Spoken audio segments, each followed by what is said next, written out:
सुशासन तिहार के तहत आकस्मिक निरीक्षण जारी। सीएम विष्णु देसाई आज रायपुर जिले में करेंगे निरीक्षण, लोगों से सीएम लेंगे फीडबैक। अंबिकापुर में तेज रफ्तार ज्वलनशील पदार्थ से भरा टैंकर पलटा, हादसे के बाद लगी भीषण आग, इलाके में मची अफरा तफरी। भिलाई में डॉक्टर सुसाइड केस में बड़ा एक्शन, पुलिस ने 9 आरोपियों को किया गिरफ्तार, अश्लील वीडियो बनाकर मांगे थे 5 लाख। रायपुर में सहकारी राशन दुकान में लाखों की चोरी, दुकान में रखे 2.5 लाख रुपए लेकर फरार हुए चोर, वारदात सीसीटीवी में कैद। रायपुर में युक्तियुक्तकरण के विरोध में प्रदर्शन आज, 23 शिक्षक संगठन करेंगे मंत्रालय का घेराव, 2008 के सेटअप में बदलाव को लेकर शिक्षकों में नाराजगी।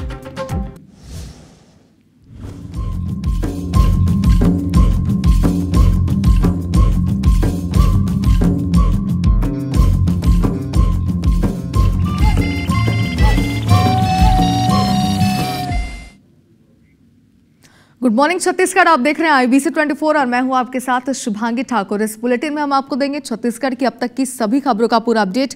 बुलेटिन की शुरुआत करेंगे इस वक्त की बड़ी खबर के साथ। अंबिकापुर से आपको दिखा दें, जहां तेज रफ्तार ज्वलनशील पदार्थ से भरा लोड टैंकर पलट गया। टैंकर पलटने के बाद उसमें भीषण आग लग गई। नेशनल हाईवे 43 पर लमगांव के पास से हादसा हुआ है। टैंकर का चालक भी लापता है। रघुनाथपुर पुलिस मौके पर पहुंची हुई है। हाईवे पर आवागमन को रोका गया। तो देखिए, बड़ी खबर इस वक्त आपको दिखा रहे हैं। आग का गुबार जरा अपनी टीवी स्क्रीन पर आप देखिए। IBC 24 सबसे पहले आपको ये वीडियो दिखा रहा है। आग की लपटें कई किलोमीटर दूर तक देखी गई है, बताया जा रहा है। आवागमन पूरी तरीके से कई घंटों तक बाधित रहा। बताया जा रहा है कि राहगीर यहाँ परेशान होते रहे। दमकल की टीम पहुंची हुई थी और देखिए, इस आग को देखकर ही आप अंदाजा लगा सकते हैं कि इस भीषण आग पर काबू पाने के लिए कितनी ज़्यादा मशक्कत करनी पड़ी होगी। बताया जा रहा है घंटों की कोशिश के बाद इस भीषण आग पर काबू पाया गया।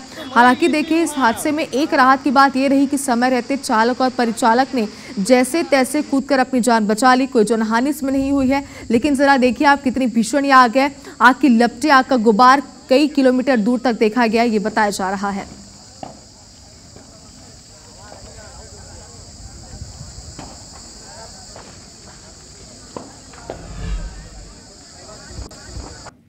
और अब गरियाबंद से बड़ी खबर, यहाँ कार ने पेट्रोल पंप के डिस्पेंसर को टक्कर मार दी। बताया जा रहा है कि हादसे में डिस्पेंसर पूरी तरीके से क्षतिग्रस्त हो गया है।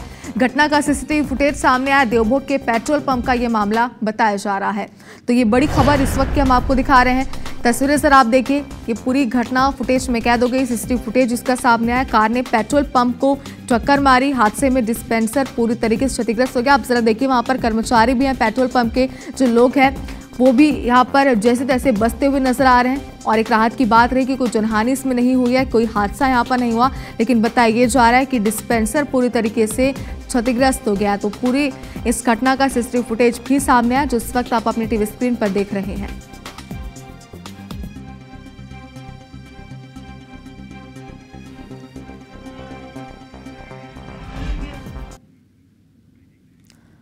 और अब राजधानी रायपुर से आपको बड़ी खबर दिखाते हैं। उचित मूल्य की राशन दुकान में लाखों की चोरी हुई है। दुकान में रखे 2.5 लाख रुपए लेकर चोर फरार हो गए। चोरी की घटना सीसीटीवी कैमरे में कैद हुई है। मौके पर पुलिस पहुंची हुई है, जांच में जुटी है। मौधापारा थाना क्षेत्र का ये मामला बताया जा रहा है। तो देखिए, बड़ी खबर राजधानी रायपुर से, राशन दुकान में चोरी का ये पूरा मामला है और अब इसका एक फुटेज सामने है। जरा आप गौर से देखिए, कितने ही शातिराना अंदाज से इस वारदात को, यानी कि चोरी की वारदात को यहाँ पर अंजाम दिया जा रहा है। हालांकि बताया जा रहा है कि पुलिस की टीम भी मौके पर पहुंची हुई है, जिसके बाद ये फुटेज खंगाले गए। साथ ही पुलिस की टीम मामले की जांच में जुटी हुई है। मौधापारा थाना क्षेत्र का ये मामला बताया जा रहा है। तो देखिए, इस फुटेज में साफ तौर पर ये चोर यहाँ पर नजर आ रहे हैं और आप देखिए कितने ही शातिराना अंदाज से ये चोरी कर रहे हैं, इस वारदात को अंजाम दे रहे हैं। फिलहाल फुटेज के सामने आने के बाद पुलिस मामले की जाँच में अब जुट गई है।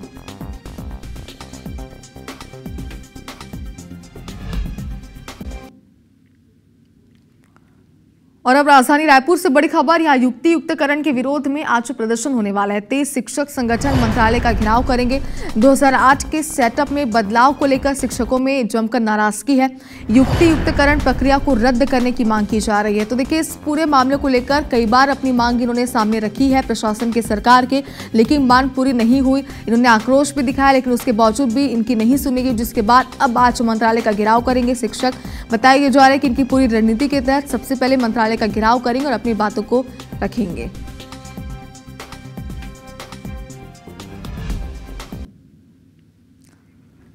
और छत्तीसगढ़ में शिक्षकों के लगातार विरोध के बीच सरकार ने युक्तियुक्तकरण का फैसला ले लिया है। मंगलवार को स्कूल शिक्षा विभाग ने 10,463 स्कूलों के युक्तियुक्तकरण करने का आदेश जारी किया। यानी ये स्कूल अब दूसरे सरकारी स्कूल में मर्ज हो जाएंगे। दरअसल प्रदेश में हजारों जगह देखा जा रहा है कि एक ही परिसर में प्राइमरी, मिडिल, हाई और हायर सेकेंडरी स्कूल संचालित है। सभी स्कूलों के अपने अपने भवन हैं, सभी स्कूलों के अपने अपने प्रधान पाठक या प्राचार्य हैं। सरकार ने ऐसे तमाम स्कूल्स को एक साथ मर्ज करने का फैसला लिया है। इस पर सीएम श्री देसाई ने कहा कि मुख्यमंत्री ने कहा है कि हम शिक्षकों की भर्ती करेंगे और हर साल जो कमी है उसको चरणबद्ध रूप से पूरा करेंगे। शिक्षक भर्ती का प्रस्ताव वित्त विभाग को भेजा गया है। जैसे इसकी अनुमति मिलेगी हम शिक्षकों की भर्ती करेंगे। युक्तियुक्तकरण बच्चों के हित में है। इससे स्कूलों में शिक्षकों का असंतुलन दूर होगा, शिक्षा की गुणवत्ता में सुधार होगा। वहीं कांग्रेस ने कहा कि युक्तियुक्तकरण को लेकर सरकार के पास ना कोई सिस्टम है और ना ही कोई प्लानिंग है। इनका फोकस सिर्फ छत्तीसगढ़ को लूटने का है।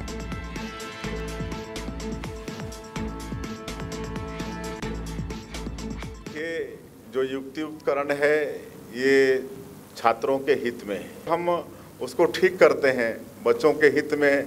शिक्षा का गुणवत्ता सुधारने के लिए अगर हम बैलेंस बनाना चाहते हैं, सब जगह हम शिक्षक देना चाहते हैं, तो इसमें क्या बुराई है। कर्मचारियों के साथ मिल बैठ करके इस तरह की नीति को बनानी चाहिए सरकार को।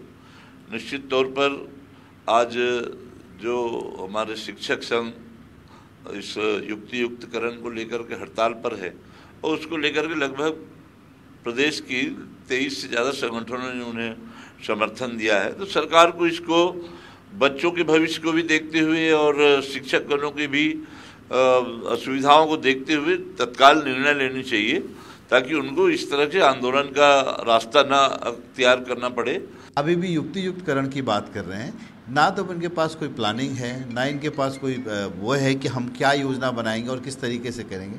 और युक्तियुक्तकरण में किसी भी जन प्रतिनिधि को शामिल नहीं किया गया, क्योंकि जन प्रतिनिधि के पास ये रोज़मर्रा का बात होता है कि कहीं टीचर की कमी होती है, कहीं टीचर नहीं पहुंच रहे हैं, कहीं एक्सेस टीचर हो गए हैं, किसी को ट्रांसफ़र चाहिए, कोई दूसरे डिस्ट्रिक्ट में पड़ा हुआ है। तो जब तक आप जनप्रतिनिधियों को इसके सिस्टम के सुधार में नहीं रखेंगे, सिस्टम कैसे सुधरेगा।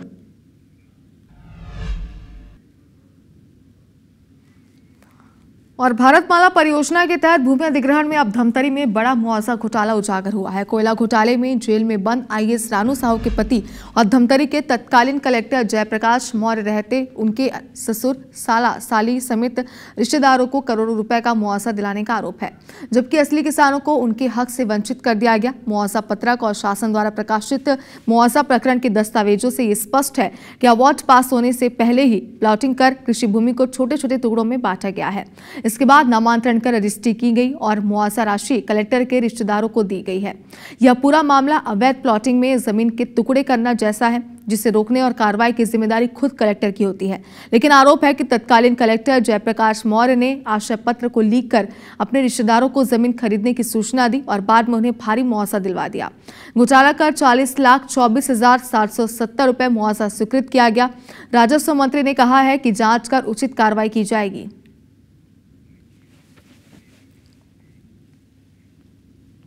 गड़बड़ियाँ तो है, चाहे हम मुआवजा देने की बात करें, चाहे अधिग्रहण करने की बात करें या किसी की ज़मीन किसी और की मुआवजा, गड़बड़ियाँ तो हुई है। इसीलिए हमने बृहद स्तर पे इसका जांच करवा रहे हैं और जो इस जांच में दोषी पाएंगे उस पर तो कार्रवाई होगी और इसकी जांच की प्रक्रिया प्रारंभ हो गई है।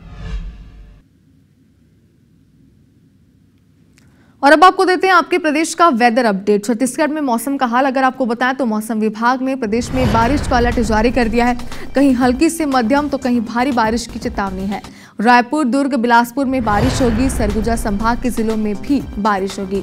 तो देखिए आपके शहर में, आपके जिलों में मौसम का क्या हाल है ये भी हम आपको बता रहे हैं। आने वाले दिनों की अगर बात करें तो बिल्कुल ऐसी स्थिति, यानी बारिश को लेकर एडवाइजरी जारी कर दी गई है, अलर्ट जारी कर दिया गया। रायपुर, दुर्ग, बिलासपुर में भारी बारिश का अलर्ट है। साथ ही अगर बात करें सरगुजा संभाग की तो यहाँ पर भी मध्यम से हल्की बारिश की संभावना मौसम विभाग ने जताई है।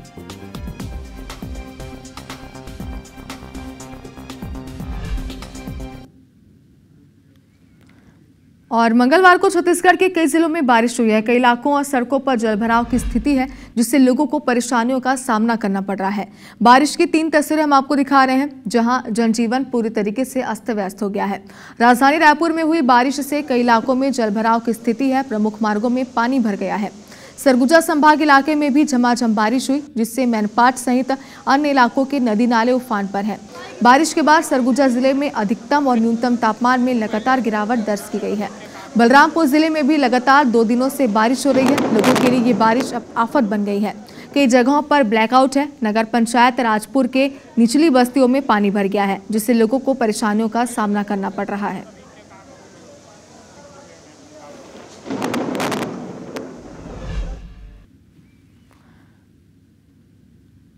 और वेदर अपडेट के बाद अब आपको देते हैं कोरोना का अपडेट। भिलाई में कोरोना का मरीज मिला है। मरीज का भिलाई के स्पर्श हॉस्पिटल में इलाज चल रहा है। ये मरीज सर्दी, खांसी और बुखार से पीड़ित था और अस्पताल में भर्ती हुआ था। हालांकि संक्रमित मरीज का अब तक कोई ट्रैवल हिस्ट्री नहीं मिली है। इधर कोविड के नए वेरिएंट को लेकर दुर्ग जिले के सभी अस्पतालों को पहले ही एडवाइजरी जारी कर दी गई है। भिलाई स्थित मेडिकल कॉलेज अस्पताल और सुपेला अस्पताल में संक्रमितों के इलाज की व्यवस्था की गई है। सुपेला अस्पताल प्रभारी डॉक्टर PM सिंह ने बताया कि अस्पताल में ऑक्सीजन प्लांट, आइसोलेशन वार्ड सहित सभी सुविधा उपलब्ध है और हम सब कोरोना से लड़ने के लिए तैयार हैं। कि हम पिछले बार भी कोविड को अच्छा से हम लड़ाई किए थे और सारा चीज़ हम तैयार हैं। अगर आती है अगर छत्तीसगढ़ में तो हमारे पास सारे अरेंजमेंट है। हमारे पास ऑक्सीजन प्लांट है, हमारे पास पैनल बोर्ड्स हैं, हमारे पास आइसोलेशन वार्ड है, ऑक्सीजन प्लांट है, सारा चीज़ है, हम पूरी तैयार हैं।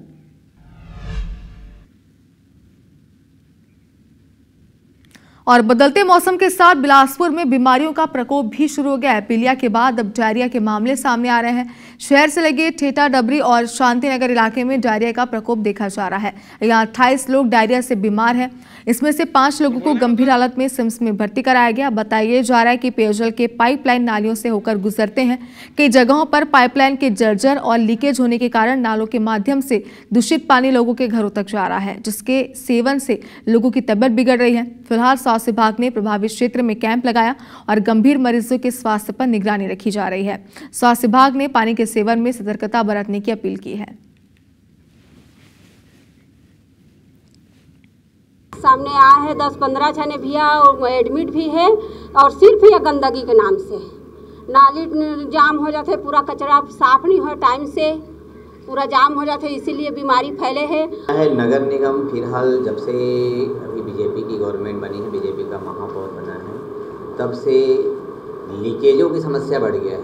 कारण शहर के विभिन्न स्थानों में लीकेज बहुत ज़्यादा हो गया है और लीकेज के कारण ही सबसे ज़्यादा गंदा पानी जाता है, क्योंकि जो पाइपलाइन जो है पहले से ही कुछ पाइपलाइन नाली से गया हुआ है, तो जब तक लीकेज नहीं बनेगा गंदा पानी तो जाएगा। साथ रूटीन में अभी डायरिया के कुछ केसेस आ रहे हैं, जैसे ज़्यादातर उसमें कंटामिनेशन की वजह से नहीं है, या तो कहीं पर पार्टी में गए वहाँ पर कुछ फूड पॉइजनिंग हुआ या खाने में कुछ कंटामिनेशन हुआ, उसकी वजह से वाटर कंटामिनेशन का शिकायत अभी नहीं आ रही है ज़्यादातर। और उसमें दूसरा कारण है कि अभी जो धूप में लगातार काम करते हैं और धूप में पानी वानी कमी हो जाता है। बलरामपुर जिले के नगर पंचायत राजपुर में बिजली के नाम पर बड़ा भ्रष्टाचार हुआ। लगभग 2 साल पहले 75 लाख रुपए की लागत से बिजली का विस्तार हुआ था। SKG नाम की कंपनी को इसका ठेका मिला था और आज लगभग 2 साल बीत गए हैं, लेकिन रात होते ही शहर में अंधेरा हो जाता है। अलग अलग वार्डों में लगभग 1800 लाइट लगाए गए थे, लेकिन ज्यादातर खराब है। लगभग 20 लाख रुपए का भुगतान भी कर दिया गया। हाल ही में संपन्न हुए सुशासन तिहार के समाधान शिविर में भी ग्रामीणों ने बिजली को लेकर अपनी समस्या दर्ज कराई थी। इस पूरे मामले में नगर पंचायत के CMO ने भी स्वीकार किया है कि शहर में लाइट की स्थिति खराब रहती है। वहीं बिजली की समस्या को लेकर सियासी वार पलटवार भी हो रहा है। विभिन्न स्थानों पे स्ट्रीट लाइट की परियोजना थी जो स्थापित तो हुई है, लेकिन लगातार इसको विभाग की कमी कहें या ठेकेदार की कमी कहें, लेकिन नगर तो रोशन नहीं हो पा रहा है। सुशासन शिविर में भी विभाग के द्वारा ये बताते हुए कि लाइट जल रहा है, सरकार को भी अंधेरे में रखा गया। 75 लाख की राशि जो है बहुत बड़ी राशि है, ये इसकी जांच होनी चाहिए। मैं तो निवेदन करूंगा कि अभी जो वर्तमान कार्यकाल चल रहा है जिन अध्यक्ष उपाध्यक्ष लोग का, वो इसमें पहल करें। जो लाइट जल रहा होगा दिखेगा अच्छा, वहाँ के लोग पार्षद तक ढूंढेंगे कि ठीक है तभी उसका भुगतान होगा। हम लोग के बैठने के बाद कोई भुगतान उसका नहीं हुआ है, और जब तक संतुष्ट नहीं होंगे वार्ड के लोग तब तक उसका हम लोग भुगतान नहीं करेंगे। लाइट, हाई वाट लाइट लगभग 2-4 खराब होते हैं। बीच में इलेक्ट्रॉनिक सामान है, मौसम के कारण या किसी और वजह से भी खराब होते हैं, जो तत्काल बना दिए जाते हैं। बार बार शिकायत आ रहा है, हम उसका जांच करवाएंगे।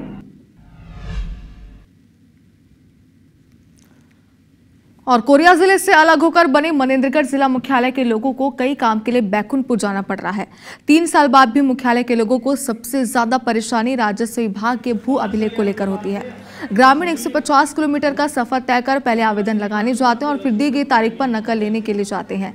इससे दिन भर का समय तो लगता ही है और साथ ही आर्थिक नुकसान भी होता है। खसरा, नक्शा, नामांतरण, पंजी, B1 आदि जमीन से संबंधित संपूर्ण दस्तावेज की नकल के लिए बैकुंठपुर जाने की मजबूरी है। इस पर अपर कलेक्टर अनिल सिदार का कहना है कि राजस्व अभिलेख को रखने के लिए कोई रिकॉर्ड रूम नहीं है, जिसको लेकर प्रयास जारी है।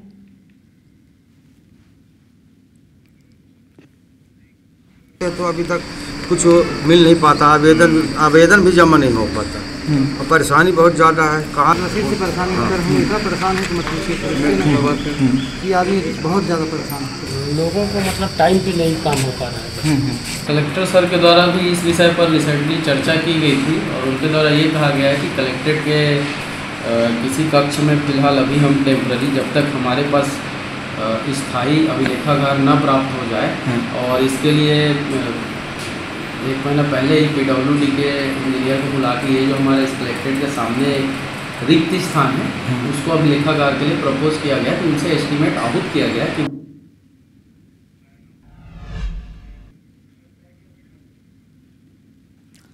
और छत्तीसगढ़ चैंबर ऑफ कॉमर्स ने कार्यकारिणी का विस्तार किया है। पहली बार कार्यकारिणी में बिलासपुर को भी शामिल किया गया। सराफा एसोसिएशन के प्रदेश अध्यक्ष कमल सोनी को बिलासपुर से छत्तीसगढ़ चैंबर ऑफ कॉमर्स का कार्यकारी अध्यक्ष बनाया गया है। इस बड़ी जवाबदारी के साथ कमल सोनी को संगठन, संविधान संशोधन और समन्वय की जिम्मेदारी भी सौंपी गई है। नवनियुक्त कार्यकारी अध्यक्ष कमल सोनी ने बताया कि चैंबर के 50 साल के इतिहास में पहली बार है जब बिलासपुर से कार्यकारी अध्यक्ष बनाया गया है। वे चैंबर ऑफ कॉमर्स की विसंगतियों को दूर करेंगे, संगठन को मजबूत करेंगे और चैंबर और शासन प्रशासन के बीच बेहतर समन्वय स्थापित करने का प्रयास करेंगे। 50-60 सालों के इतिहास में पहली बार ऐसा हुआ है कि रायपुर से बाहर नेतृत्व के लिए एक जिम्मेदारी दी गई है। तो ये जिम्मेदारी एक बहुत बड़ी जिम्मेदारी के रूप में मैं इसको देखता हूँ। माननीय सतीश सरावने जी जो वर्तमान में अध्यक्ष निर्वाचित हुए हैं, उनके द्वारा चैम्बर के छत्तीसगढ़ स्तर पर विस्तार के विषय में जो निर्णय लिया है और जिस निर्णय के तहत मुझे इधर जो जिम्मेदारी दी गई है, उनके लिए उनका आभार व्यक्त करता हूं और ये प्रतिबद्ध हूं मैं अपनी कर्मठता के लिए। और